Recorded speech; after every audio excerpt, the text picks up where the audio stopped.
සිරිසේනගේ ඉරණම විසඳන මධ්‍යම කාරක සභාවේ තිලංග නිමල් ගැටුමක්.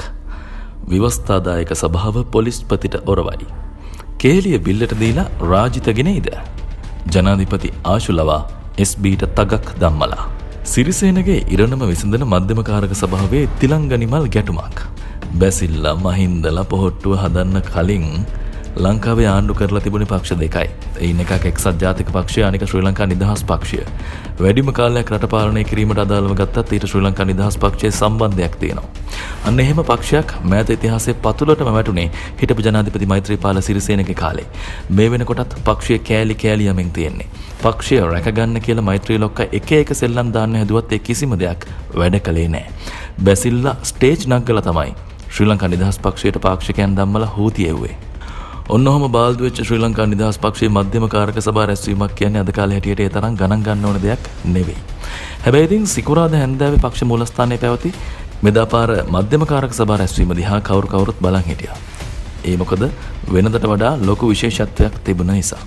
විශේෂත්වය තමයි පසුගිය කාලේ ශ්‍රී ලංකා නිදහස් පක්ෂයෙන් නිරපුවයි කියන മന്ത്രിවරු 9 දෙනෙක් ආයත් මධ්‍යම කාරක සභාවට පැමිණ තිබීම. ඔන්න ඉතින් හවස 5 මාරට පක්ෂ නායක මෛත්‍රීපාල සිරිසේන මහත්තයාගේ නායකත්වයෙන් පක්ෂ මූලස්ථානයේදී මේ රැස්වීම පටන් ගත්තා.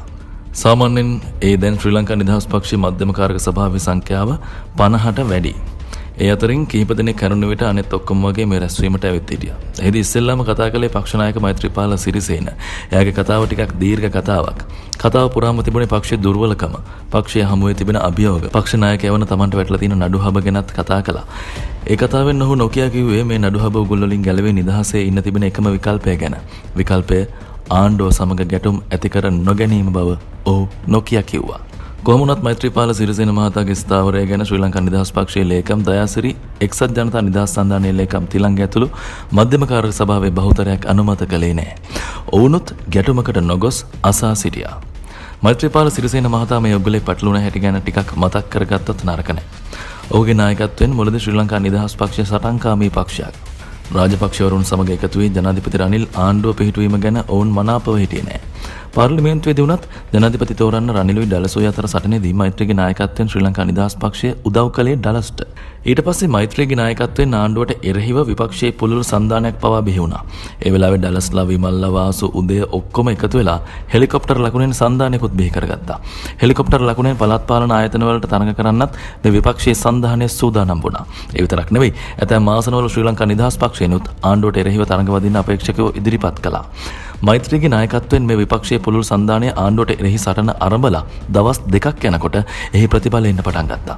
මෛත්‍රීට එරෙහිව පාස්කු නඩුවේ තීන්දුව එළියට ආවා. පාස්කු බෝම්බ ප්‍රහාරය වළක්වා නොගැනීමේ වරදට වන්දි ගෙවන්නත් මෛත්‍රීපාල සිරිසේනට සිදු වුණා.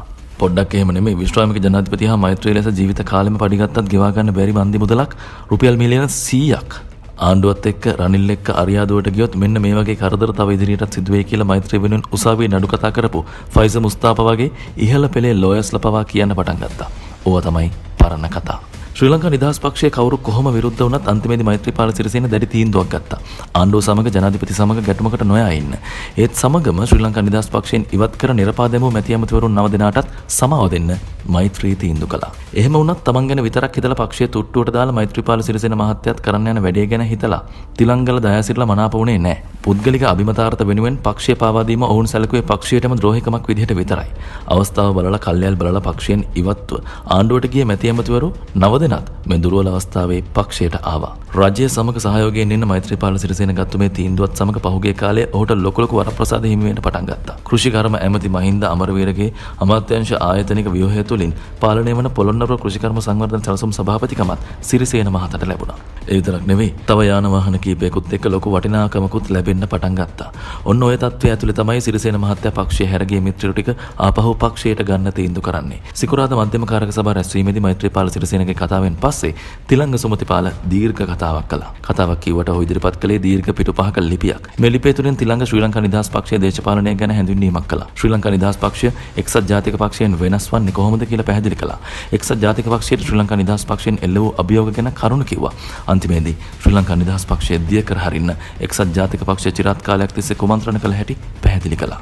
තිලංකගේ ලිපිය ඓතිහාසික දේශපාලන කරුණු වලින් පිරුණු එකක් වුණා. අවසානයේ ශ්‍රී ලංකා නිදහස් පක්ෂයේ දේශපාලන උගුලක හිර වූ ආකාරය ඔහු පැහැදිලි කළා. ඒ උගුලෙන් ගැලවීමට නම් අප ගත යුතු මඟ කුමක්ද කියලත් ඔහු කියන්න පටන් ගත්තා. කොහොම වුණත් තිලංග පඬිතෙක් වගේ මේ කියපු ඔක්කොම කතා හොඳින් අහගෙන හිටපු නිමල් සිරිපාල ශ්‍රී ලංකා නිදහස් පක්ෂය ගැන තිලංගගේ කතාව අනුමත කළේ නැහැ. ඔහු තිලංගට අභියෝග කළා. තිලංග ඒවටත් උත්තර දුන්නා. නිමල් සිරිපාල හැරුණු විට ආණ්ඩුවේ වරප්‍රසාද අරගත්ත ශ්‍රී ලංකා නිදහස් පක්ෂයේ മന്ത്രിවරුන් කිසිවෙක් මෙහිදී කතා කරන්න ගියේ නැහැ. ඔවුන් නිහඬව සිද්ධ වෙන දේවල් අහගෙන හිටියා. උන් කොහොමත් එහෙමයි. නිකන් කියවන්න දෙයක් නැහැ. නිමල් කියන්නේ පක්ෂයේ ඉන්න නම්බර 1 ජේෂ්ඨෙක්. කොහොම වුණත් මෛත්‍රීගේ පැත්තටත් ටික දෙනෙක් හිටියා. දයාසිරිලගේ තිලංගලගේ පැත්තටත් කට්ටියක් හිටියා. අවසානයේදී මේ සියලු දෙනාම පිල් දෙකකට පැහැදිලිවම බෙදී වෙන්ව සිටියා. ශ්‍රී ලංකා නිදහස් පක්ෂයේ පැහැදිලිවම දෙකට වුණු මේ මධ්‍යම කාරක සභා රැස්වීම පැය 3කට වැඩි කලක් පක්ෂ මූලස්ථානයේ පැවැත්වුණා. ව්‍යවස්ථාදායක සභාව පොලිස්පතිට ඔරවයි. විශ්‍රාමික පොලිස්පති සීඩී වික්‍රමරත්න යලිත් වතාවක් මාස 3කට මේ රටේ පොලිස්පති කරන්න ජනාධිපති පොලිස් ඇමති තීරණය කරපු කතාව දැන් පරණ රෙකෝඩ් එකක්. හැබැයි එදා ඒ පත් කිරීම වළංගු නැති බවට ප්‍රසිද්ධියේ කීප දෙනෙක්ම කිව්වා. විපක්ෂ නායකතුමාගේ පැත්තෙනුත් ඔය වගේ කතාවක් එළියට ආවා. විශ්‍රාම ගත්ත කෙනෙකුට යලිත් එම තනතුරේ දිගුවක් දෙන්න ජනාධිපතිට බෑ. එහෙමනම් ඒක අලුත් පත්වීමක් විදියට කැබිනට් එකේ ඇප්‍රූවල් එකක් අරගෙන ව්‍යවස්ථාදායක සභාවෙන් අනුමැතියක් ගන්න වෙයි. හැබැයි ඉතින් ඔය බව කවුරුවත් කිව්වේ නෑ. සමහර මාධ්‍යවල පවා සීඩී වික්‍රමරත්න යලිත් පොලිස්පති කළාය කියන කතාව විතරක් ගියා. ඔන්න ඒ අතරේ කතානායකතුමා ව්‍යවස්ථාදායක සභාවේ හදිසි රැස්වීමක් සිකුරාදා උදේ පවත්වන බවට සමාජිකත්වය දැනුවත් කළා. ඉන්නේ ඉතින් 10 දෙනානේ කතානායකතුමයි අගමැතිතුමයි විපක්ෂ නායකතුමයි 3 දෙනයි. එතකොට ජනාධිපතිගේ විශේෂ නියෝජිතයයි අගමැතිගේ විශේෂ නියෝජිතයයි විපක්ෂ නායකගේ විශේෂ නියෝජිතයයි ඔක්කොම ගත්තම 6 දෙනයි. සුළු පක්ෂ වලින් එක්කෙනයි ඊට අමතරව සිවිල් පුරවැසියන් 3 දෙනයි. ඔන්න ඔහොම තමයි 10 දෙනා හැදුනේ. ව්‍යවස්ථාදායක සභාවේ විශේෂ රැස්වීම කතානායකගේ ප්‍රධානත්වයෙන් නිසි පරිදි ආරම්භ වුණා. ඒ වන විට ජනාධිපති ලේකම්වරයාගේ අත්සනින් ව්‍යවස්ථාදායක සභාව වෙත ලිපියක් පැමිණ තිබුණා. පොලිස්පති සීඩී වික්‍රමරත්නගේ නම යලිත් පොලිස්පති තනතුරට නිර්දේශ කරන පණිවිඩය එහි සටහන්ව තිබුණා. ප්‍රස්තාරිකව සභාවේ වැඩි දෙනෙක් මේ පරණ පොලිස්පති නැවත පත් කිරීම ගැන විරෝධය පළ කරා.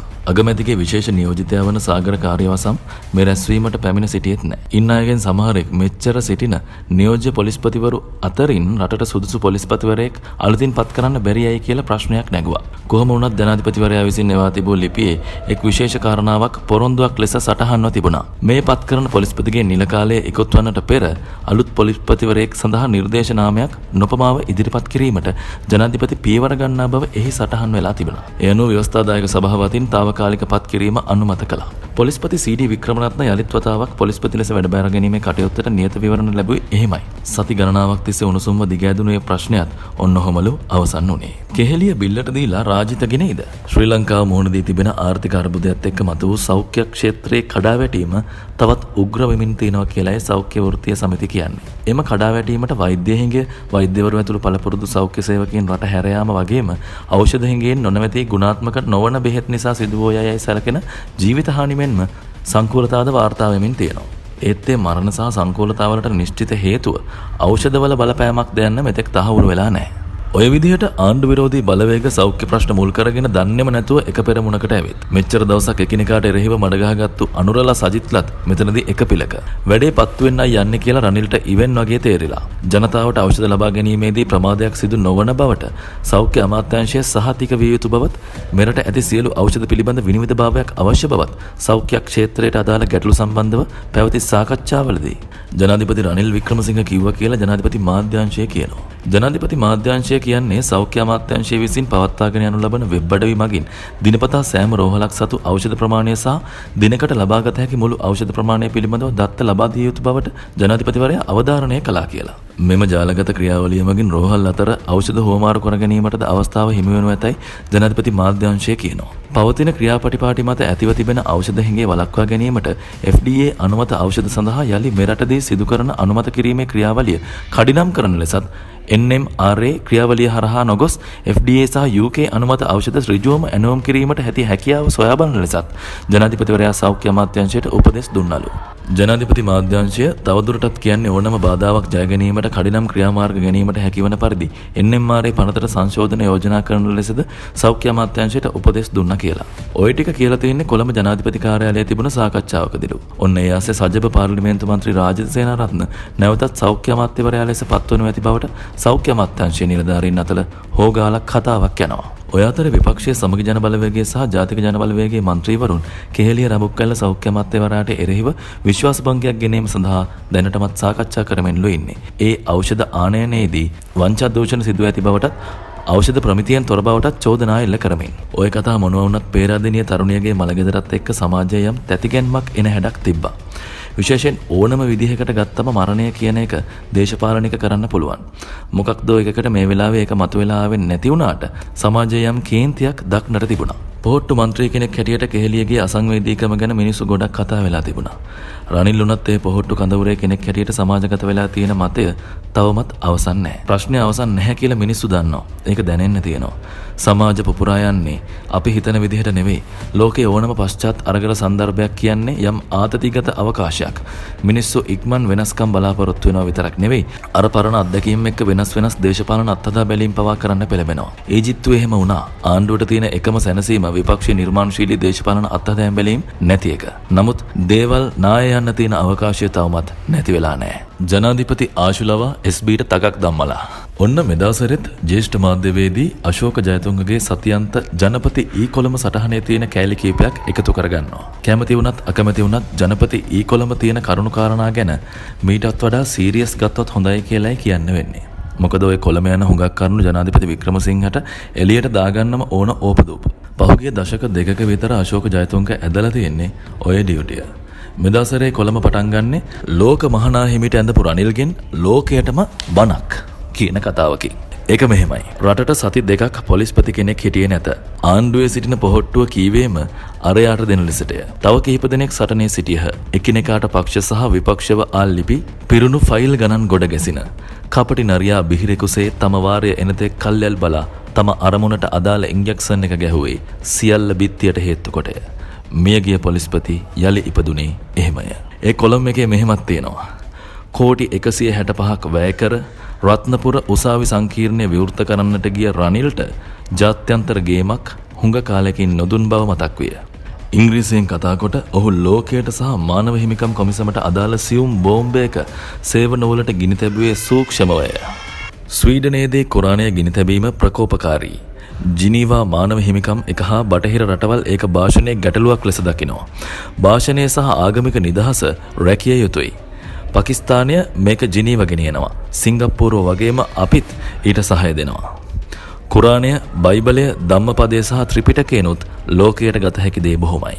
රනිල් ලෝක මහා හිමිට අඳිමින් ගැඹුරු ලෝක බණක් කීවේ එහෙමය. බ්‍රහස්පතින්දා ජනපති මුදල් අමාත්‍යාංශයට ආවේ සුපුරුදු රාජකාරිවලට. ඉන්දියාවට යන්න වෙන්නේ උතුරු නැගෙනහිරට හා කඳුකරයට පැකේජ් එකක් කරන්න නේද? මාධ්‍යකරුවෙකු ඇසුවේය. ඒවා කරලා දැනටම පදනම දාලා තියෙන්නේ. ඒ ගැන ඇහුවොත් උත්තර දෙන්න පුළුවන්. දෙරට අතර සහයෝගීතාවය සුහදකම වර්ධනය කරන එක ගමනේ අරමුණ ජනපති කීය. රත්නපුර කතාව ගැනද ජනපතිට ප්‍රශංසා හිමි විය. ඒ ආණ්ඩුකාර නවීන්.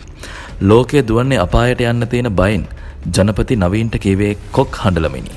ජනපතිගේ දේශපාලන සහ සංහිඳියා දක්ම ගැන එක්සත් ජාතික පක්ෂ දේශපාලකයෙකුට ඉතිහාසයේ මෙතෙක් කළ නොහැකි වූ විග්‍රහය ජනපති ලේකම් සමන්නේක නායක විසින් කළ අයුරු ගැන මාධ්‍යකරුවෙකු ජනපතිට පෙන්වා දුන්නේය.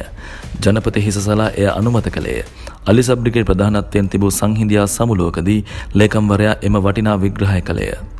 සංහිඳියාව ඇති කිරීම ඊළඟ පරපුරට බාර නොදීම ජනපතිගේ අරමුණයි. 2001 දීත් ඒකට උත්සාහ කළා. දේශපාලන ජීවිතයක් එනිසා බිලි වුණා. ඒත් ඒ වගකීමෙන් එතුමා ඉවත් වෙලා නැහැ. වසරක් පාසා ජිනීවා විත්ති කූඩුවට ලංකාව නග්ගන එක වළක්වන්න හැදීම ජනපතිගේ අරමුණ. ඒකට සහාය දීම කාගෙත් ජාතික වගකීම සමන්නේක නායක කියා තිබුණි. දූෂණ විරෝධී පනත සම්මත කළාට ක්‍රියාත්මක කරන්න වසරකට වඩා කාලයක් කල් දැම්මේයි. ජනපතිට තවත් පැනයක් නැගිනි. ඒ ආන්ත්‍රණය ක්‍රියාත්මක කරන්න පුහුණු අය නැහැ. ඒකයි කල් ගත්තේ. ජනපති කීය. ඡන්දයට බිලියන 10ක් නැහැ. ඒව එකේ සංගණනයට බිලියන 9ක් තියෙන්නේ කොහමද? තවත් පැනයකි. අයවැයෙන් ඒ දෙපාර්තමේන්තුවට මුදල් වෙන් කරලා තිබුණේ. ඊළඟ ඡන්දෙදී පාර්ලිමේන්තු වෙන മന്ത്രിලා දිස්ත්‍රික් මට්ටමින් තීරණය කරන්න ජන සංගණනය අත්‍යවශ්‍යයි. ජනතාවට නම් ආර්ථිකය හදන එක මිසක් ඡන්ද ඕන නැහැ. විපක්ෂයත් ඡන්ද එපා කියලා එලිපිට කියනවා නම් සංගණනය නවත්තන්න පුළුවන්. කපටි නරියා ඔරුවේ කන පිටට නැග දෙවන්ත ප්‍රහාරයක් දුන්නේ ඇඟට නොදැනීය. ජනපති පාර්ලිමේන්තු ලේකම් මහාචාර්ය ආශුමාර සිංහට ජනපතිගේ ඉහළම සමීපතමයෙකුගෙන් ඇමතුමක් ලැබිනා.